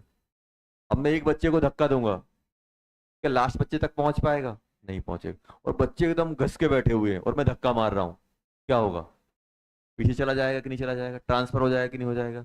अब मुझे बताओ, एकदम मॉलिक्यूल किस में चिपक के बैठे हुए हैं, डायमंड में कि ग्रेफाइट में, डायमंड में, डायमंड में एकदम चिपक के बैठे हुए हैं, देखो। जैसे ही इसे हीट दोगे तो इनमें वाइब्रेशन आता है कि नहीं आता है, वाइब्रेशन आएगा तो इसमें वाइब्रेशन लगेगा, तो ये वाइब्रेशन इसको ट्रांसफर करेगा, ये इसको ट्रांसफर करेगा, ये इसको ट्रांसफर करेगा, और ट्रांसफर होकर कहाँ पहुंच जाएगा, लास्ट वाले पे। वाइब्रेशन ट्रांसफर हुआ मतलब हीट ट्रांसफर हो गई, वाइब्रेशन मतलब एनर्जी ट्रांसफर हो गई। यहां से एनर्जी कहाँ ट्रांसफर हो गई, यहाँ। और इसमें क्या है, लेयर्ड स्ट्रक्चर है, तो उतना ज्यादा वाइब्रेशन नहीं हो पाता है। तो कंडक्टर की बात की जाए, सर किसकी, हीट की या इलेक्ट्रिसिटी की। इलेक्ट्रिसिटी में कौन जीतता है, ग्रेफाइट। और हीट में कौन जीतता है, डायमंड। अगर हम लोग कंडक्टिविटी की बात करें,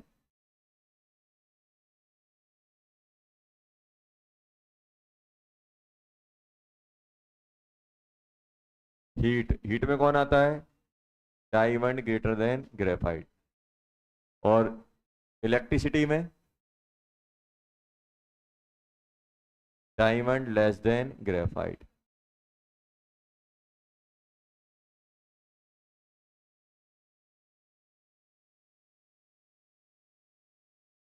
और डेंसिटी की बात की जाए तो डेंसिटी किसकी ज्यादा होती है, महंगा कौन होता है,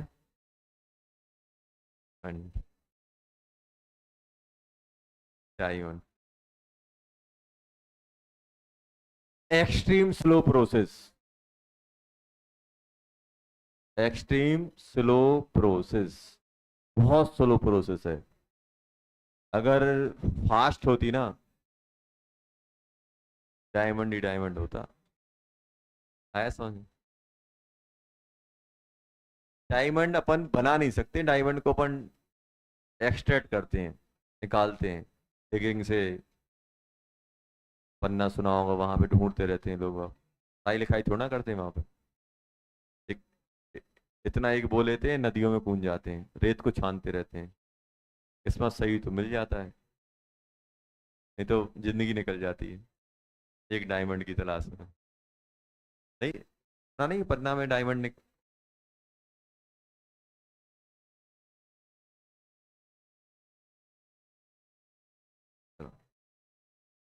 पकड़ो ये, इस पे आते हैं काम पे। चलो, ये हो गया होमोजीनियस हेट्रोजीनियस, ये लिख लिया अपन ने। ये डायमंड ग्रेफाइट समझ में आ गया।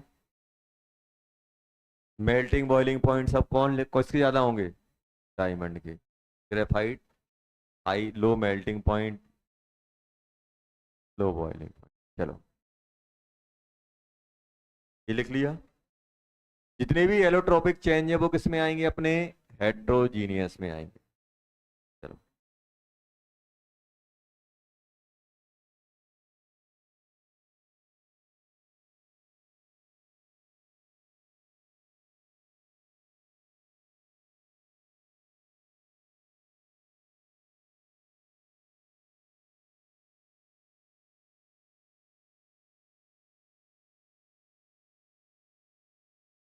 देखो,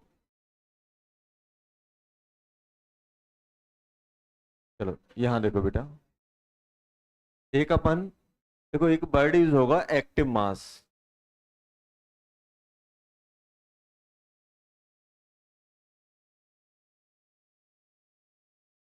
एक्टिव मास, इसमें ज्यादा फील नहीं लेनी है, बस आपको ये।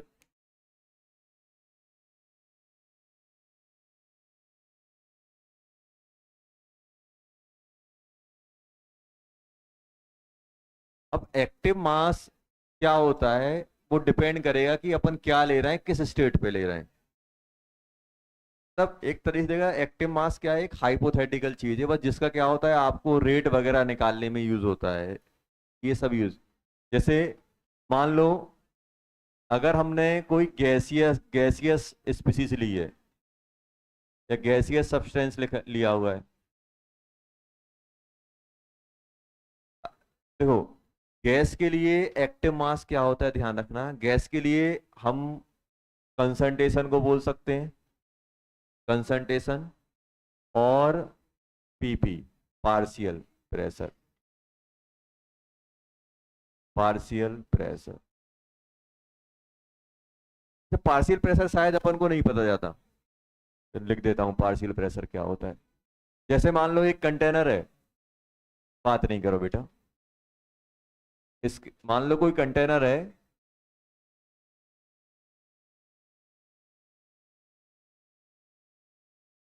इसके अंदर ए और बी दो टाइप की गैस है, ए गैस है और बी गैस है। ध्यान सुनना, मैं पार्शियल प्रेशर के बारे में बात कर रहा हूँ।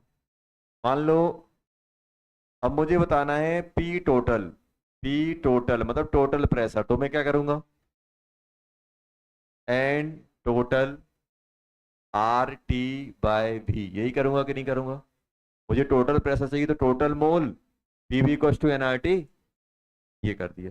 अब मुझे बताओ क्या इसको मैं ऐसे लिख सकता हूं, टोटल मोल क्या होंगे, N A plus N B, R T by V, कर सकता हूं कि नहीं कर सकता हूं। ये क्या बन गया, N A R T by V, ऐसा बन गया कि बन गया, ये क्या बन गया। अच्छा ये बताओ ये क्या लिखा है, ये लिखा है पी ए, और ये क्या लिखा है पी बी। इसी को बोलते हैं partial pressure of A, individual pressure, individual, हर एक का प्रेशर कितना है। देखो जैसे मैं आपसे बोल रहा हूँ इस रूम में गैस है, उनका प्रेशर 1 atm है, तो इसका मतलब ये नहीं है कि इस रूम में जितनी भी गैस है सबका 1 atm है, सबका सम करके 1 atm आ रहा है, सबका सम करके 1 atm आ रहा है। तो पी टोटल क्या होता है, पी टोटल अपने पास होता है P A plus P B, या फिर क्या हो सकते हैं, summation of partial pressure of gases, ऐसा बोल सकता हूं। जितनी भी गैस है उन सबका सम कर दो। जैसे मान लो एक कंटेनर में 3 गैस होती है, तीनों तीनों गैस का हम क्या करते हैं, पार्शियल प्रेशर का सम करते। जैसे मान लो, जैसे मैं आपसे बोल दूं यार इसका 1 atm है, इसका 2 atm है, टोटल प्रेशर कितना हो जाएगा, 1 + 2 3 हो जाएगा। टोटल प्रेशर कैसे निकालते हैं, जितनी भी रूम के अंदर गैस है उन सबका सम कर दो। ये किसने लॉ दिया था, डाल्टन ने दिया था, Dalton law of partial pressure. Dalton ने सिंपल बोला था टोटल प्रेशर किसके बराबर होगा, summation of the partial pressure of each gases. Non reacting, react नहीं करना चाहिए, रिएक्ट करेंगे तो ये निपट जाएंगे। अगर मुझे किसी भी कंटेनर का टोटल प्रेशर निकालना है तो उसके अंदर जितनी भी गैस हैं सबके गैस का पार्शियल, पार्शियल मतलब इंडिविजुअल, खुद का अकेले का प्रेशर, उन सबके पार्शियल प्रेशर का सम कर दोगे तो क्या मिल जाएगा, टोटल प्रेशर आ जाएगा। तो एक अपन को ये याद रखना टोटल प्रेशर कैसे आता है, टोटल प्रेशर निकालने का तरीका क्या होता है, ये Dalton law of partial pressure PP, ये डाल्टन लॉ था। डाल्टन अंकल ने बोला था कोई कंटेनर में अगर टोटल, किसी कंटेनर का टोटल प्रेशर निकालना है तो उसके अंदर जितनी भी गैस है सबके गैस के पार्शियल प्रेशर का सम कर दो तो टोटल प्रेशर आ जाएगा। बस वो आपस में रिएक्ट नहीं, पता चला कि हमने H2 और O2 को मिक्स किया तो रिएक्ट कर गए, बचे ही नहीं कोई, और हम सम करके घूम रहे हैं। समझ में आया, पहला ये। एक है पार्शियल प्रेशर और टोटल प्रेशर को कैसे निकाला जाए, पार्शियल प्रेशर से टोटल प्रेशर, टोटल प्रेशर से पार्शियल प्रेशर कैसे निकाला जाए। एक तो अपने पास ये इंपॉर्टेंट होता है। सेकंड, अगर मुझे पार्शियल प्रेशर ऑफ गैस ए निकालना है, पार्शियल प्रेशर ऑफ गैस ए और पी ए निकालना है, तो कैसे निकालोगे। एक्स ए, सुनो, एक्स ए अपॉन एक्स ए इंटू पी टी। सर ये कैसे आया, ये कैसे आया, ये कैसे निकाला। सेकंड, ये बहुत इंपॉर्टेंट है ये वाला। किसी भी गैस का पार्शियल प्रेशर निकालना है तो टोटल प्रेशर में उसके मोल फ्रैक्शन को मल्टीप्लाई कर दो। अच्छा बताओ पी टोटल कितना है, N A plus N B, या फिर क्या बोल सकता हूं, N T R T by V. और पी ए क्या है, N A R T by V. मैं बोल रहा हूं P A upon P T करो, क्या आ रहा है, P A upon P T करो, क्या आ रहा है, P A upon P T करो, क्या आ रहा है। तब ये दुनियादारी निपट जाएगी। R T by V, R T by क्या बन जाएगा, N A by N T. और N A by N T क्या होता था, अरे X A, mole of A upon total mole X A होता है कि नहीं होता है। अब नीचे वाला स्टेटमेंट नजर आ रहा है, P A upon P T N A upon N T के बराबर आ गया। और N A upon N T क्या होता है, मोल फ्रैक्शन ऑफ ए। जल्दी से बताओ एक्स, पी ए कितना आ गया, एक्स ए इंटू पी टी। समझ में आया कि नहीं आया, तो कोने में लिख लेना ये। टोटल प्रेशर निकालना है तो सभी का पार्शियल प्रेशर, अगर आपको टोटल प्रेशर दिया गया है और इंडिविजुअल गैस का पार्शियल प्रेशर निकालना है तो उसके मोल फ्रैक्शन से मल्टीप्लाई कर दो। मोल फ्रैक्शन से क्या करो, मल्टीप्लाई कर दो। Total pressure into mole fraction of gas, जिसका हमें क्या निकालना है, पार्शियल प्रेशर या इंडिविजुअल प्रेशर निकालना है। दो चीजें अपन को ध्यान रखनी है, टोटल प्रेशर और partial pressure of gas. 15 gas हैं, 15 गैस के सबका सम दिया है, उन्होंने बोल दिया 10 एटीएम है। उन्होंने बोल दिया कि एक गैस है जिसका 0.1 मोल फ्रैक्शन है, तो क्या करोगे, उसका पार्शियल प्रेशर कितना हो जाएगा, 10 इंटू 0.1, 10 इंटू 0.1। इसको ऐसे समझो, सब लोग, सब बच्चों ने मिलकर पैसे कलेक्ट किए, कुछ पैसे एक्स अमाउंट आ गया।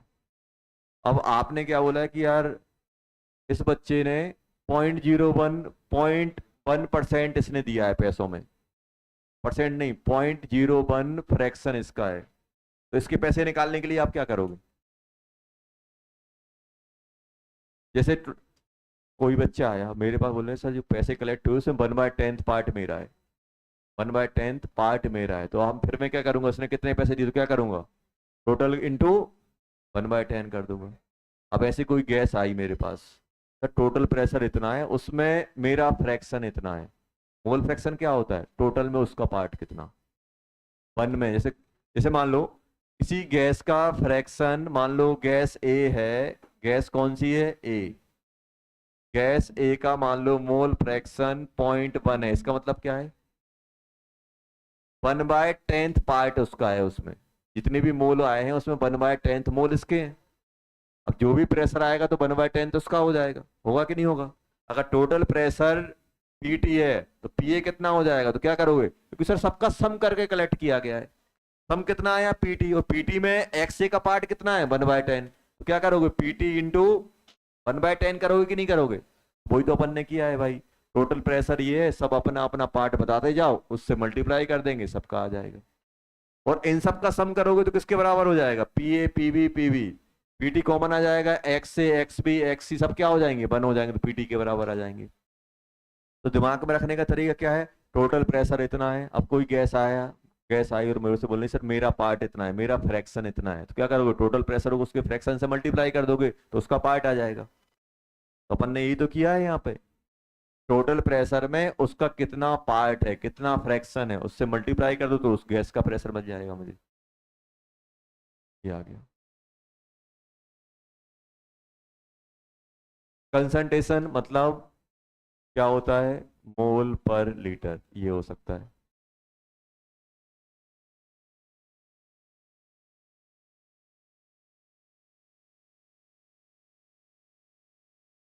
सॉल्यूट है, सॉल्यूट।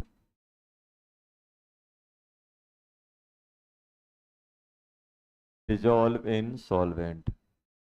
अरे कोई सॉल्यूट तभी बोलेंगे जब सॉल्वेंट में डिजॉल्व होता है, तो ये तो कॉमन सेंस वाली बात लिख दी, सॉल्यूट।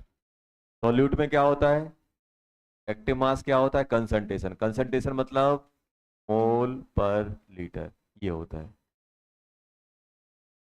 पहला। दूसरा, तीसरे में अगर हम लोग बात करें, सॉलिड हो गया,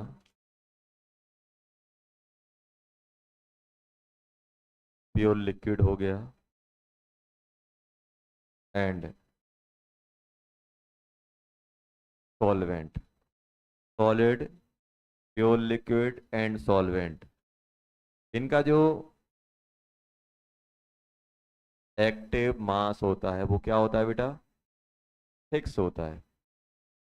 इनके वेरी करते हैं हमेशा। इनका जैसे किसी कंटेनर में गैस है, अभी बताओ गैस रिएक्ट कर रही है तो क्या होगा, मुझे बताओ गैस रिएक्ट कर रही है तो क्या होगा। वॉल्यूम का कंटेनर उतना ही है, पहले 1 मोल था, 1 मोल के बाद कितना बचा, हाफ मोल, तो प्रेशर चेंज होगा कि नहीं होगा। हाफ मोल के बाद 1/4 मोल बचा। अब आप खुद सोचो बेटा, ऐसे सोचो, एक्टिव मास मतलब वो है जिनकी कंसंट्रेशन में चेंज आ रहा हो टाइम के साथ, रिएक्शन के साथ। अब जैसे मैं आपसे बोलूंगा, एक्टिव मतलब जो पार्टिसिपेट कर रहे हैं एक्टिवली।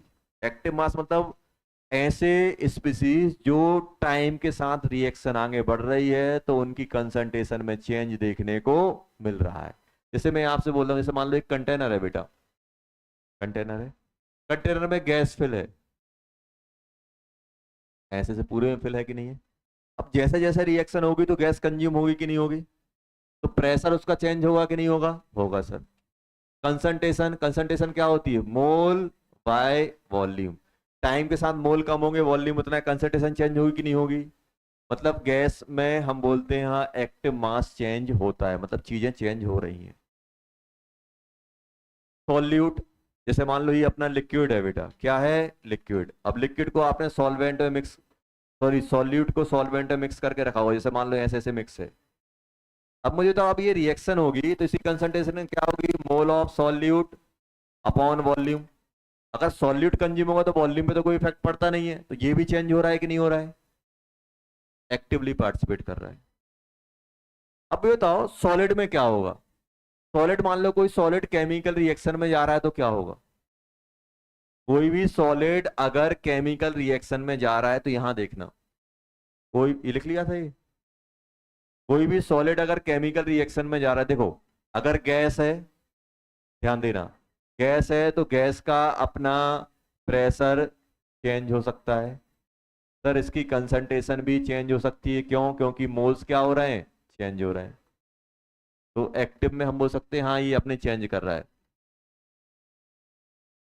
सॉल्वेंट में मोल चेंज हो जाएंगे, वॉल्यूम वही रहेगा, क्योंकि वॉल्यूम क्या होता है, सॉल्वेंट रहता है। सॉल्यूट अगर मान लो, जैसे मान लो आपने पानी में कुछ, आपने पानी में मान लो आपने कुछ मिक्स किया, और रिएक्शन क्या हो रही, जो मिक्स किया था वो रिएक्ट कर रहा है, तो पानी का वॉल्यूम तो चेंज होगा नहीं, सिर्फ उसके मोल चेंज होंगे, तो वॉल्यूम तो वही रहेगा, मोल चेंज आ रहा है, कंसंट्रेशन चेंज हो रही कि नहीं हो रही। बस आप ये ध्यान रखो, ऐसी चीज जिनकी कंसंट्रेशन चेंज होती है रिएक्शन के साथ वो एक्टिव मास में कंसीडर किए जाते हैं, और जिनकी नहीं होती उनका एक्टिव मास फिक्स मान लिया जाता है।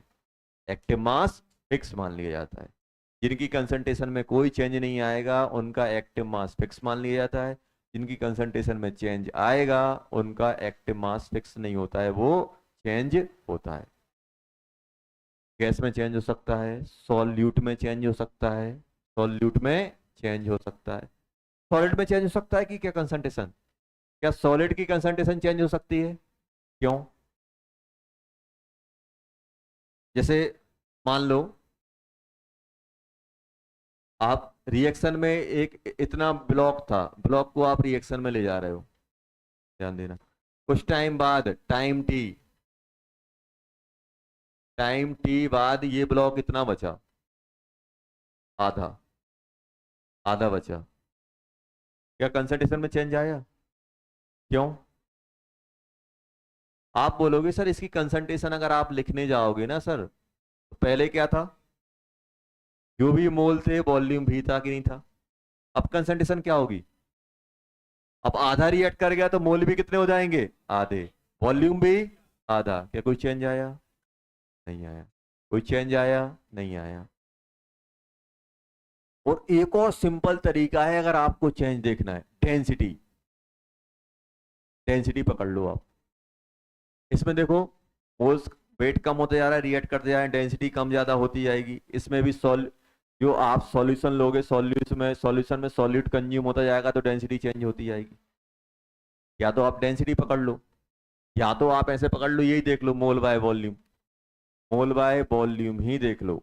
या फिर आप चाहो तो इसको ऐसे भी सकते हो, मोल बाय वॉल्यूम को क्या ले सकते हो? Weight upon MWT into volume.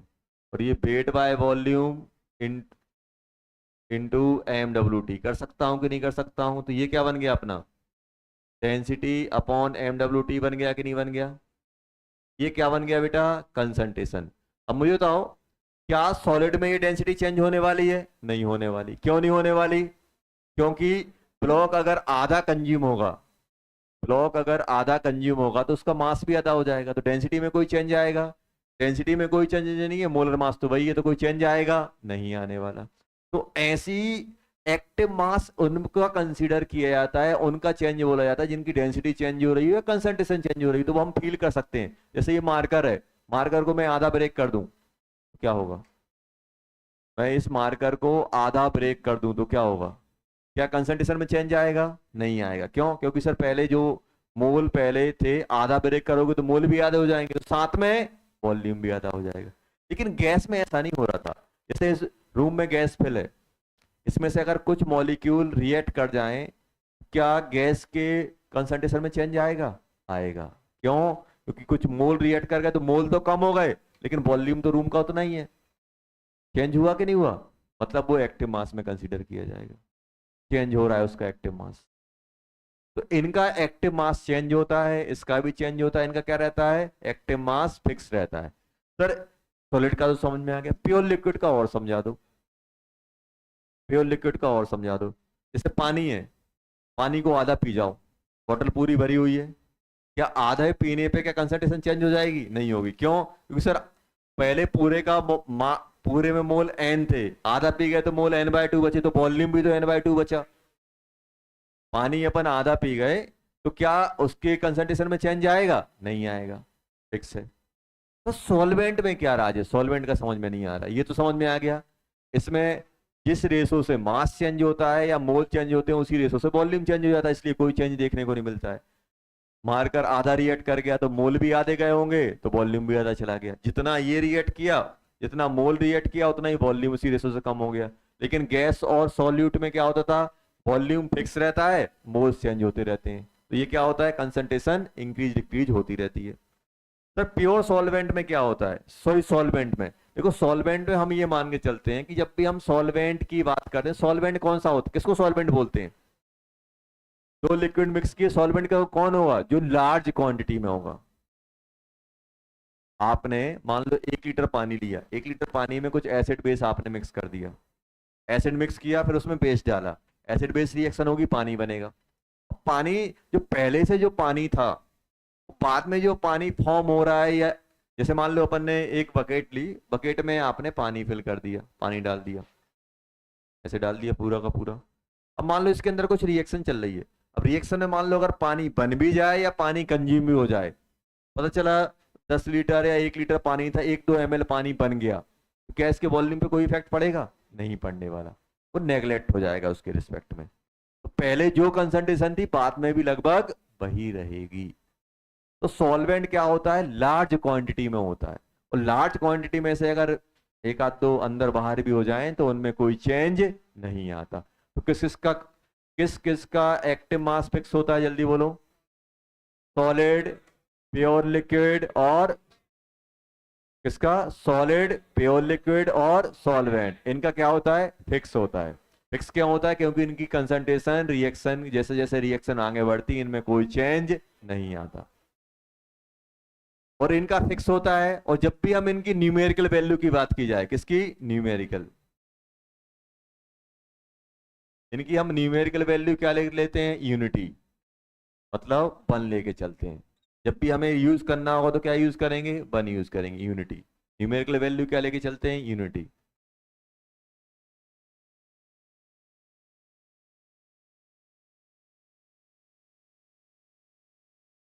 Active mass gas का माना जाएगा, सॉल सॉल्यूट का माना जाएगा, सॉल्यूट का, सॉलिड का, प्योर लिक्विड और सॉल्वेंट का फिक्स रहता है।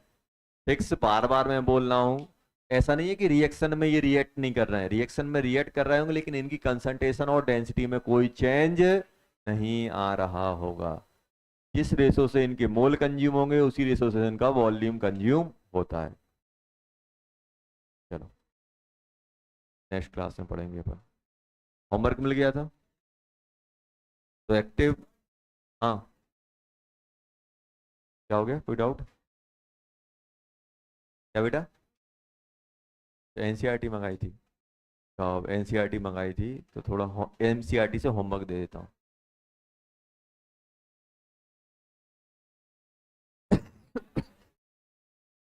एनसीईआरटी निकालो।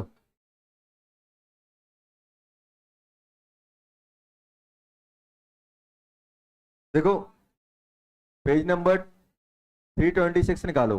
अरे शांत हो जाओ पहले, अरे यार शांत हो जाओ। पेज नंबर,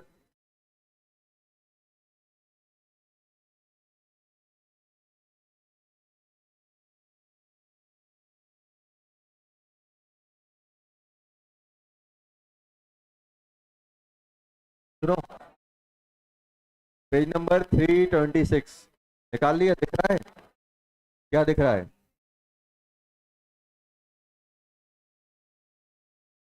ये तुम्हारे में?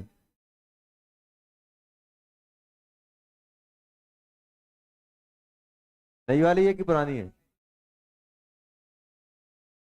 अब यार ये तो बड़ा लफड़ा है। देखो ऐसा, carbon, carbon and its compound, देखो ये, अरे दिख रहा है कि नहीं दिख रहा है? कार्बन एंड इट्स कंपाउंड है कि नहीं है? नई वाली होगी वो, ये पुरानी वाली है कि नहीं है उसमें?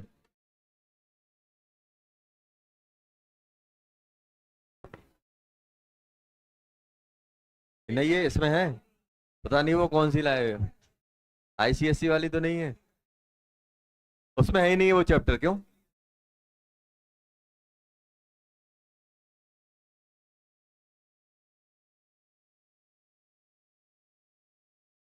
उस, इसमें नहीं है ना वो? ज्यादा अपडेटेड है। क्या है कि उस चैप्टर एलिमिनेट हो गए हैं।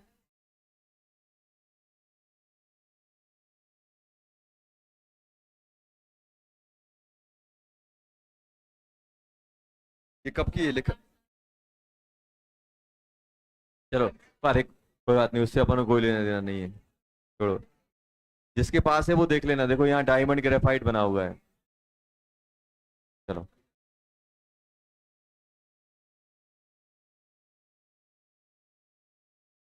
सुनो, अरे सुन, सुन लो बेटा, सुन लो।